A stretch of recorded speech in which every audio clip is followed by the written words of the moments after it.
and in the community?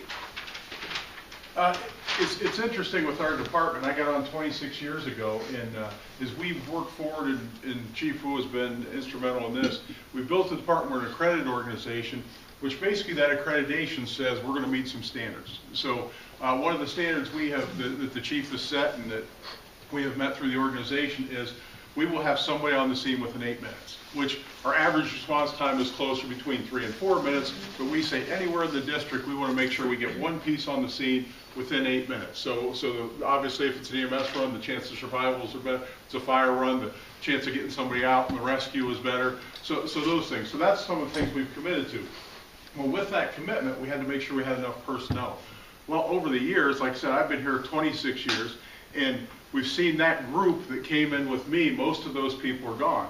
Well, what we've experienced in the last 3 years with the drop program is we're losing about 10 firefighters a year. And the problem is most of that is command staff. Most of that are lieutenants, our captains, our battalion chiefs. I'm the only battalion chief that'll be left. He leaves May 9th, our last battalion chief with considerable amount of practical experience leaves May 17th.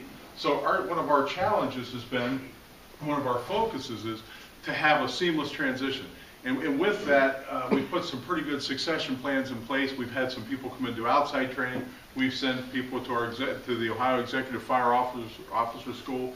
We've had all different levels of professional development to bring these people up to speed.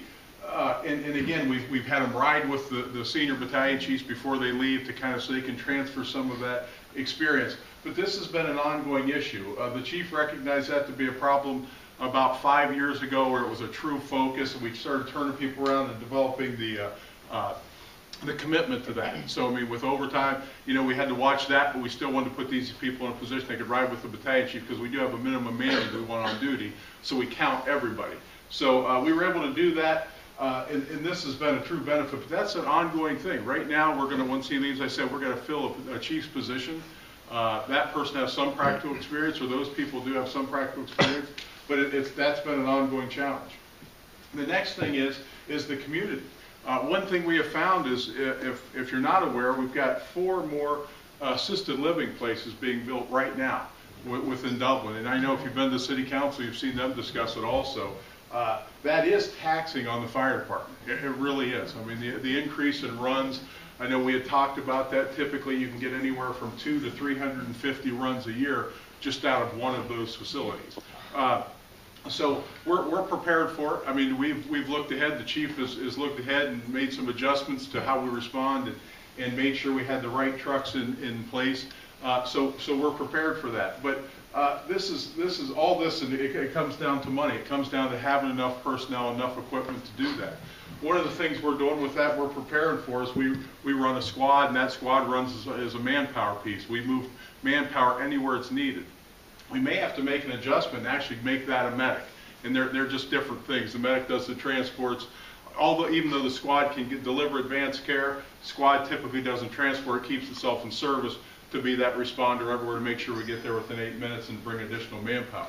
So we may have to make adjustments in the future with that to cover. So those are just some of the challenges that we face as the community continues to grow. Also, another thing we do with our accreditation is we break everything down to quarter-mile response times. So we can tell you, if we bring up your house, we get there, the average time we get to that area is this time or that time. Well, one thing we've noticed, and again, the chief recognized this early, is Tartan Ridge and that area up to the north, that the potential for growth up there. So we did purchase some land up there a couple years ago, and we're monitoring the statistics and looking to see when it's going to be the right time to build that. And we think that the Glick Road area, that area, we could reduce some response times in there. And the way we'd do it is we'd put a multi-purpose piece in there. It would be an engine/medic. And we would use it for both, and we think we can meet our needs that way. And we have found that the best way to do it is to have universal trucks that do both. If you look at Station 93 on Brand Road, they have a quint. It's an engine and a ladder put together into one piece we call a quint. So it's more versatile.